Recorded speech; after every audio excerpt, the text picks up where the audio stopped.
Is he here? Thank you, Chairman, Co-Chairman, and all of my colleagues. I would like to thank the committee to allow me to talk in this session.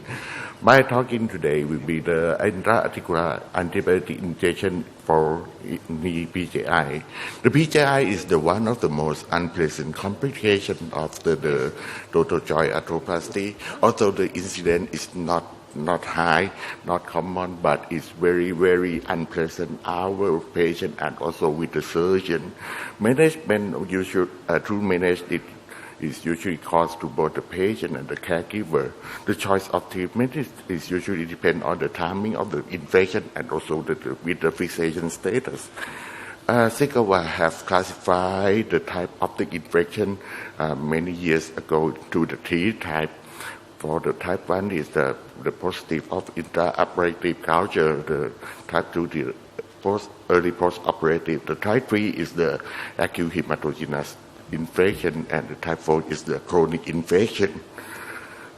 Okay, for the standard treatment, for the type 1, we usually standard treatment is like to prescribe the intravenous antibiotic. For the acute post-operative, we like the debridement, PE exchange with the IV antibiotic for 6 weeks, and also with the acute hematogenous and the chronic infection.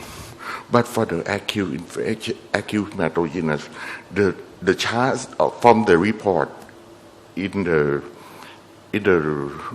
world is chance is very, the chance of success is very low. Sometimes the anatomy, debridement, and PE exchange for the acute PJI allow us to we need to access all of the interface of the knee, especially the posterior part that may be the hidden part of the infection beside, and the better outcome that report is when we can perform it earlier, since the early onset of the symptom. The report from the literature have the success rate vary from the 16 to 75%, but most of it about the 30%. Why is the treatment of the acute hematogenous infection is failed? Firstly, maybe is a misdiagnosis of the chronic infection. Like this case, you can see that there is some osteolysis. That means it's not a new infection. It's have infect for a long time, but patient just present it to you. Second, when you try to retention of the implant, it will interfere as to have the adequate debridement to get rid of the infection. Another thing that we think that maybe is the part of the failure is the level of intra-articular antibiotic when we get put the antibiotic where the intravenous route. You can see that there is the peak and the trough. That sometimes some researchers say that after the injection of the antibiotic, such as the vancomycin, the level of the antibiotic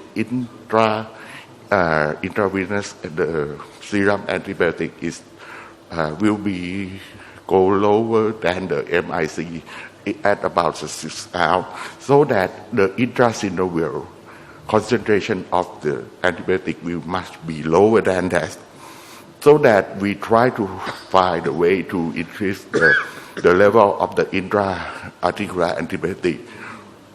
And the level of intra-articular antibiotic can help us to prevent the bacteria to form the biofilm, and that if it cannot be in the steady state, the biofilm can occur and the treatment will go harder.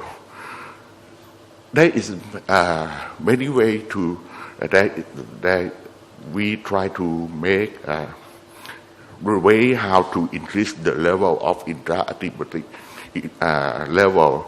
First one, I think that in the animal, there will be a long time ago that injection of the antibiotic directly to to the joint of the animal, and they report the success rate of the treatment of the septic arthritis in an animal. But in the human, there is no. I think that the first report, maybe from the Davenport in years 1991, they treat the 22 patients who have the 9 hip and 13 knee of arthroplasty infection by inject the antibiotic through the implantable pump. They said that they get a high concentration of antibiotic in the synovial fluid, about 8 to 10 times over the MIC, and they report that the success rate is in 70 of 22 cases. Another paper that's talking about the level of the antibiotic, they try to compare the level of the synovial antibiotic between the direct injection and the intravenous injection. They report that paper from the group of the Dr. Whiteside. They said that they can achieve the higher concentration in the synovial fluid antibiotic in the group of intraarticular injection about 1,000-fold over the IV antibiotic. And the intraarticular injection once daily can maintain the therapeutic level throughout the interval of the dose. I would like to present our experience of the technique of the intraarticular injection. We started at my hospital. We starting from years 2007, patients who have diagnosis as acute hematogenous PJI, we will proceed patient to the surgery as soon as possible to do open debridement, polyethylene exchange, and insert the intraarticular catheter. We using the double lumen that used for the dialysis. And after the operation, we give the 3 days of the intravenous antibiotic and start the intraarticular infusion with the vancomycin 6 day 2 after the operation. And during this, we waiting for the culture of the intraoperative culture and maybe switch the antibiotic to the more appropriate when the culture come back. We inject the vancomycin once daily. Before inject the next dose, we draw out the intraarticular fluid out before infuse the new one. Maximum dosage is 500 milligrams of the vancomycin in 5 cc of the sterile water, and we check ESR CRP weekly. After 3 weeks, we remove all of the catheter and we prescribe the oral antibiotic for a couple of days until the catheter wound is sealed. The result from the years 2007, we have 14 patients with the minimum follow-up of 2 years. The success for retention of the prosthesis is about 90%. And at this moment, we try to use the intraarticular biotic injection for the chronic PJI as the first state revision this year, 2015, but it's still very, very early to report. I have only one patient who have already exchanged it and follow up to 8 months. That they still have the infection-free.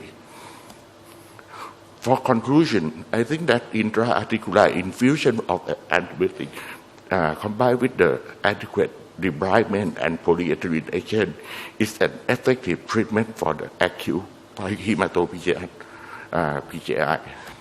Thank you very much.